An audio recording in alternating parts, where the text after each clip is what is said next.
Et pour la génération des 25 ans, voici un film léger et drôle, Five, dans lequel Pierre Ninet retrouve certains de ses copains de casting sur Canal+. Ils forment ensemble une bande d'anti-héros qui expérimentent la colocation. Une comédie à l'anglo-saxonne dont nous parle David Caillon. L'avenir appartient à ceux qui ne se lèvent pas. Ça devrait être le succès français des vacances de Pâques. Five, c'est l'histoire de 5 potes qui rêvent d'habiter ensemble, mais qui, à peine installés, se retrouvent sur la paille. Résultat, ils vont devoir trouver des solutions pas toujours légales pour continuer à vivre ensemble. Il y a plus de 5 bonnes raisons d'aller voir ce film, mais pour ne pas tout divulguer, on a choisi de vous en donner 3. C'est parti. Un film de potes. Five, c'est 5 copains à l'écran, mais aussi dans la vie. Le réalisateur Igor Gotsman et plusieurs acteurs de Five ont déjà travaillé avec Pierre Ninet sur la mini-série de Canal, Casting. Passez-moi le flingue! C'est simple pourtant ce que je dis. Oh, tout faire soi-même. Résultat, une belle alchimie pour un film générationnel.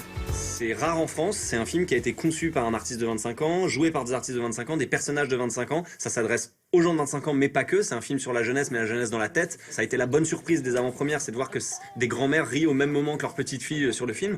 Il y en a même qui nous disaient ça fait du bien, vous parlez de cul, vous parlez de tabou et tout, ça fait du bien, tu te rappelles à Grenoble. Et là, mec, quand elle se penche vers moi pour la faire, je suis en main moite, frisson dans tout le corps.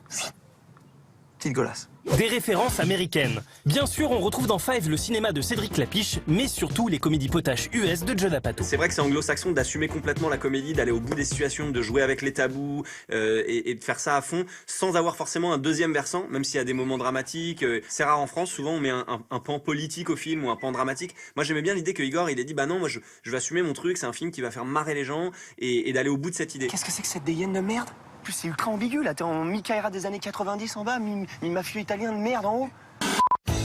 Des anti-héros un peu losers. Avec Five, on découvre 5 potes attachants mais bourrés de défauts, des personnages auxquels le cinéma français nous a assez peu habitués. Pendant très longtemps dans le cinéma et dans le cinéma français, on a essayé de capturer des moments parfaits. Ce qui était logique quoi, des grands héros, Belmondo, Audia Harper, c'était de capturer le moment qui fait mouche, la réplique qui tape bien et tout. Il y a un petit contre-pied qui est pris peut-être par notre génération dans certaines séries, dans certains films, c'est l'idée de dire ouais bah on va montrer aussi ce qui déconne. Je suis en scooter, tu veux que je te défonce? Pose, posez. Tu veux que je te dépose? Je suis en scooter. Ouais, ok, carrément, Ok, d'accord, cool. ok, je viens, c'est hyper sympa.